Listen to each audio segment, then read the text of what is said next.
पूरा सूट बनाने के लिए 4 मीटर फैब्रिक लिया है। सबसे पहले देखिए हमें कपड़े को सीधा करना है और किनारे की तरफ से इसे फोल्ड कर लेना है। शुरुआत में ये कपड़ा थोड़ा छोटा बड़ा है और तिरछा भी है, तो हम इसे काट कर सीधा कर लेंगे। अब सबसे पहले हम इस कपड़े में से कुर्ती की लेंथ निकालेंगे। तो जो भी आपकी कुर्ती की लंबाई हो उस हिसाब से आपको निशान लगाना है। पहले हमें कपड़े की विड्थ नाप लेनी है कि इसमें कुर्ती की चौड़ाई बराबर होगी या नहीं। इसमें कुर्ती की चौड़ाई बराबर नहीं आ रही है तो हमें कुर्ती डबल निकालनी होगी। ठीक है, तो आपको यहाँ पर निशान लगाना है जो भी आपकी कुर्ती की लंबाई हो और फिर कपड़े को ऊपर की ओर फोल्ड कर देना है। अगर कुर्ती की चौड़ाई विड्थ में से नहीं हो रही है, कपड़े की चौड़ाई में से पन्ना अगर कम है कपड़े का, तो आपको कुर्ती डबल निकालनी है। ठीक है ना। अब हमने कपड़े को कुर्ती की लंबाई के हिसाब से फोल्ड कर दिया है। ये इस तरफ से थोड़ा एक्स्ट्रा है तो इसे हम कट कर देंगे। इंची टेप के नाप से हिसाब से इसे कट कीजिएगा। ये इतना सा एक्स्ट्रा है तो हम निशान लगा के इसे कट कर देते हैं। अब हमें डबल कुर्ती निकालनी है तो हम इसे इस तरफ से कट करेंगे, वरना दूसरी तरफ से कट करते हैं सिंगल कुर्ती निकालने के लिए। अब पहले हम कुर्ती की कटिंग कर लेते हैं। तो कपड़े को हमें फिर से सीधा करना होगा।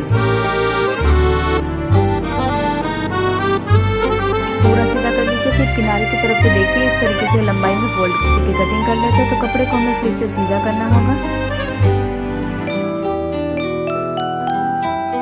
पूरा सीधा कर लीजिए, फिर किनारे की तरफ से देखिए इस तरीके से लंबाई में फोल्ड करना है। फोल्ड करने का जो तरीका है कुर्ती का वो आप ध्यान रखिएगा, इसमें अलग तरीका है। सारी सलवटें मिटा दीजिए कपड़े में से और किनारे जो अपनी तरफ है उसे एकदम बराबर करके फिर कपड़े को हमें ऊपर की ओर फोल्ड करना है। अभी हमारा कपड़ा 2 तह में फोल्ड है, इसे हम ऊपर की ओर फोल्ड करेंगे तो ये 4 लेयर में यानी कि 4 तह में फोल्ड हो जाएगा। अब हम कुर्ती की चौड़ाई के हिसाब से कपड़े की चौड़ाई लेंगे। तो देखिए यहाँ पर हमारी जो कुर्ती की चौड़ाई है वो 40 इंच है। तो 40 का आधा इंच होगा, आधा होगा 20 इंच। 20 इंच में हमें 2.5 से 3 इंच प्लस करना है एक्स्ट्रा मार्जिन के लिए। तो हम यहाँ पर लगभग कुर्ती की जो चौड़ाई है 22.5 से 23 इंच लेंगे।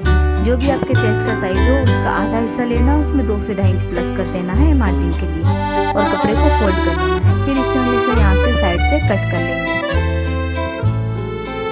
ये इस तरीके से हमारी कुर्ती की चौड़ाई के लिए कपड़ा निकल गया है। जो बाकी बचेगा उसे हम कुर्ती कांचली में काम लेंगे।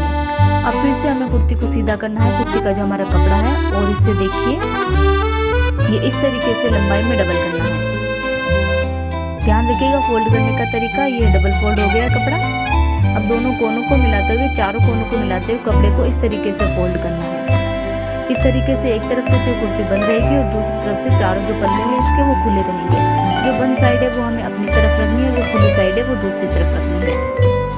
अब हम इसके ऊपर नेक की कटिंग करेंगे। तो गले की जो लंबाई है वो आप अपनी हाइट के अकॉर्डिंग रख लीजिएगा। ठीक है ना। तो देखिए जैसे कि आपके लहंगे की लंबाई 40 है, उससे ज़्यादा है तो आपको गले की लंबाई 10 इंच रखनी है, वरना आप 10 या 9.5 इंच भी ले सकते हो। तो यहाँ पर हम गले की जो लंबाई है वो 9.5 इंच रखेंगे और गले की जो चौड़ाई है वो लगभग 4.25 इंच रखेंगे। और यहाँ से 3 इंच ऊपर एक और निशान लगाना है और यहाँ से भी गले की चौड़ाई 4.25 इंच ही रखनी है। ये तो हो गई यहाँ से गले की चौड़ाई। अब ऊपर से हमें गले की चौड़ाई लगभग 1.5 से 2 इंच की रखनी है। मैं यहाँ पर आपको गले की जो चौड़ाई है वो चेस्ट साइज 39 से 40 के हिसाब से दिखा रही हूँ। अब बीच वाले पॉइंट को ऊपर वाले पॉइंट से सीधा मिलाना है और बीच वाले पॉइंट को नीचे वाले पॉइंट से सीधा मिला दीजिए। ठीक है। अब यहाँ पर हमें आधा इंच पर गोलाई देनी है।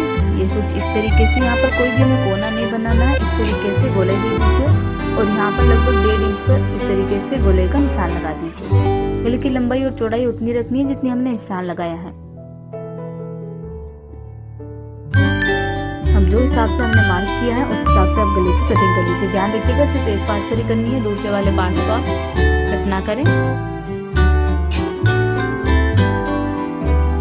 ये गले की कटिंग करने के बाद बैक साइड में आधा इंच पर गले की कटिंग करके सेंटर मार्क बना लीजिए। अब हमें तीरे का निशान लगाना है शोल्डर्स की चौड़ाई का, वो लगाएंगे हम लगभग 4.25 इंच पर। और आर्म होल की लंबाई का निशान लगाना है हमें लगभग 7.5 या 7.25 इंच पर।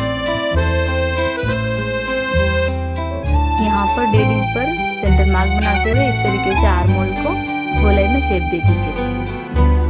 और एक देखिए आर्म होल हमें और बनाना है, जो हमने गोलाई वाला शेप दिया था उससे 1.5 इंच अंदर की ओर एक आर्म होल और ड्रॉ करना है। सिर्फ ये देखिए जो बीच वाली जगह है यहाँ पर ही हमें अंदर की ओर ले जाना है आर्म होल, ऊपर से और जो कपड़ा सिलाई में जाएगा वहाँ पर हमने बिल्कुल नहीं कट करना है। अब पहले बैक साइड वाले जो आर्म होल है वो कट कर लीजिए, ऊपर से कुर्ती को अलग कर लीजिए और फिर जो फ्रंट वाला पार्ट है, आगे वाला पार्ट, उसके ऊपर अंदर की ओर गोलाई वाला जो हिस्सा है वो ज़्यादा कट कर लीजिए। ज़्यादा हम इसलिए कट करते हैं क्योंकि ये आगे की तरफ रहता है तो इसमें सलवटें नहीं आती। अब देखिए यहाँ पर हमारे नीचे चाक का निशान लगाना है 8 से 8.5 इंच पर। आप कुर्ती की लंबाई के हिसाब से निशान लगाइएगा, जितनी आपको कुर्ती बंद रखनी है उस हिसाब से निशान लगा लीजिए। यहाँ पर कुर्ती की लंबाई 24 इंच है तो हम 8 इंच रख रहे हैं। ठीक है, ये कुर्ती की पूरी कटिंग हो गई। मैं आपको खोल के दिखा देती हूँ।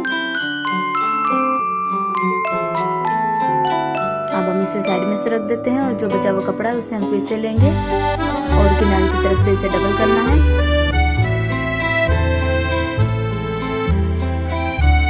और जो भी आपके लहंगे की लंबाई है उसमें से 1.5 इंच कम करके हमें 2 पल्ले बनाने हैं। तो यहाँ पर हम देखिए 35 इंच के 2 पल्ले बनाएंगे क्योंकि हमारे जो लहंगे की लंबाई है वो 36.5 इंच की है। तो यहाँ पर हमने 35 इंच का निशान लगाना है और कपड़े को ऊपर की ओर फोल्ड कर देना है। ठीक से फोल्ड कर दीजिए और फिर से नाप लीजिएगा कि बराबर है या नहीं। ये बराबर है 35 इंच का, तो हम इसे इस तरफ से कट कर लेंगे और दूसरी तरफ से भी कट करके इसके 2 पल्ले बना लेंगे।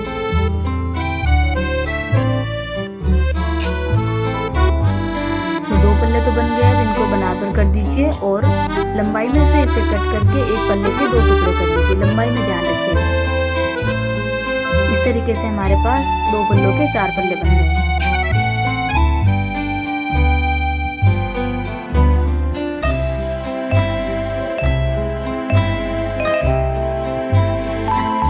यहाँ पर हम 8 कली वाला लहंगा बना रहे हैं।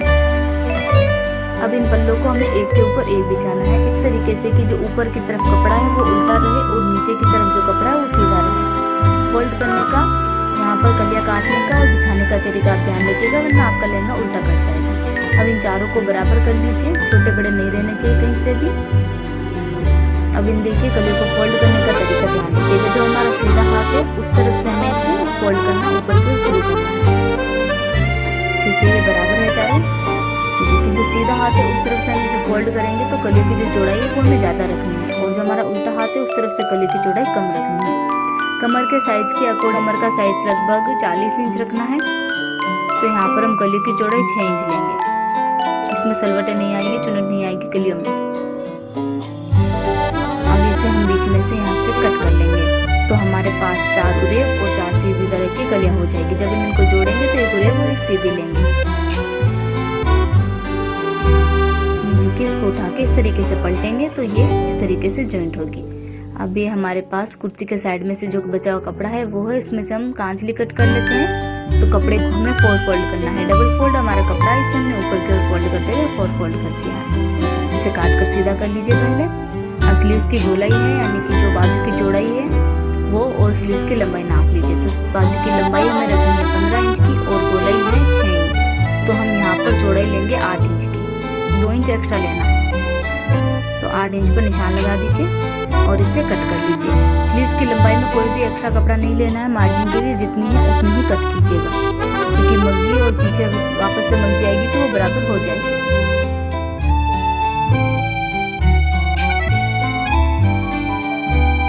ठीक है, अब बचा हुआ जो कपड़ा है इसमें से हम खरासी कट कर लेते हैं, सॉरी खरपे कट कर लेते हैं। तो कपड़े को इस तरीके से डबल फोल्ड कीजिए और खरपों की लंबाई भी हमें उतनी रखनी है जितनी स्लीव्स की हम चौड़ाई लेते हैं, यानी कि 8 इंच। तो चौड़ाई तो हम लेंगे 11 इंच की और लंबाई जो है खरपों की वो 8 इंच की लेंगे। इन्हें कट करके अलग करके 2 बना लीजिए। अब देखिए कुर्ती काटने के बाद गले में से जो कपड़ा निकला था उसकी हम टुक्की कट करेंगे। तो इसे ऊपर से थोड़ा सा काट कर सीधा कर लीजिए, साइड में से भी इसे काट कर सीधा कर लीजिए। इसे इस तरीके से त्रिकोण शेप में फोल्ड कीजिए और इस तरीके से कट कर दीजिए। बीच साइड के मुकाबले बीच में से आधा इंच थोड़ी ज़्यादा रहती है। देखिए साइड में से तो ये 5.25 इंच की और बीच में से है 6.25 इंच की। इसी नाप के हमें एक टुक्की और कट करनी है। यहाँ से हम केवड़े और आड़ कट कर लेंगे। तो आड़ की लंबाई रखनी है लगभग 4.5 इंच की। तो टुक्के की गोलाई के हिसाब से हमें आड़ की लंबाई लेनी होगी, सॉरी चौड़ाई लेनी होगी। ये 8 कट होगी। इसमें साइड में जोड़ने के लिए केवड़े भी कट करने होंगे। तो देखिए केवड़ों की लंबाई 8 के बराबर रख दीजिए और चौड़ाई रख लीजिए लगभग 3 से 3.5 इंच की। ये देखिए 3.5 इंच है। ये एक तरफ हम निशान लगा देंगे 3 इंच पर और एक तरफ निशान लगा देंगे लगभग 2.25 इंच पर, और इस तरीके से इसे तिरछा कट करना है। और जो चौड़ी वाली साइड है उस तरफ इसमें हल्की सी नेक की कटिंग करनी है, कुछ इस तरीके से तिरछा कट करते हुए। इस तरीके से केवड़े भी बन गए जो कि 8 के 7 जॉइंट होगी और इनके ऊपर टुकी जॉइंट होगी। ये केवड़े एक दूसरे के आमने सामने इस तरीके से रहते हैं, 8 साइड में जॉइंट होती है और टुकी की गोलाई के हिसाब से हम 8 केवड़ा लेते हैं। अब हमारा लास्ट काम बचता है इसमें मगजी कट करने का। तो जो हमारे पास बचा हुआ कपड़ा है उसमें से हम मगजी कट करेंगे। इसे इस तरीके से ट्रायंगल शेप में फोल्ड कीजिए क्योंकि मगजी हम उरेब कपड़े के काटेंगे। अब कपड़े को ऊपर की ओर फोल्ड कीजिए, पहले लहंगे की मगजी कट कर लेते हैं, फिर इसे वापस दूसरी तरफ फोल्ड कीजिए। इस तरीके से एक बार इस तरफ और एक बार उस तरफ फोल्ड करना है और चौड़ाई रखनी है लगभग 5.25 इंच की मगजी की। यहाँ पर हम फोल्डिंग वाली मगजी बना रहे हैं। इसे फिर से इस तरफ ले आइए। इस तरीके से इसे 3 बार फोल्ड करना है। फोल्ड करके काटेंगे तो ये एक साथ ही कट हो जाएगी सारी मगजी और एक नाप की कट होगी। मगजी हमेशा उरेब कपड़े की ही लगाइएगा। लहंगे की मगजी को साइड में रख दीजिए। अब हम कुर्ती और कांसले की मगजी कट करेंगे बचे हुए कपड़े में से। तो इसे और छोटा करके काटिए मगजी ताकि मगजी आसानी से कट हो जाए। सीधा कर लीजिए इसे काट के, थोड़ा बड़ा छोटा बड़ा भी हो जाता है। तो मगजी की जो चौड़ाई है वो लगभग हम 2.5 इंच की लेंगे। तो 2.5 इंच पर निशान लगा के मगजी कट कर लीजिए। फिर आप या तो कटिए मगजी को कपड़े पर रख के और मगजी कट कर लीजिए। तो इस तरीके से पूरे सूट की कटिंग हो गई है। आपको हमारा वीडियो कैसा लगा हमें कमेंट करके जरूर बताइएगा, और आपको और भी कोई प्रॉब्लम हो तो आप हमें कमेंट करके बता सकते हैं, हम आपको जवाब जरूर देंगे।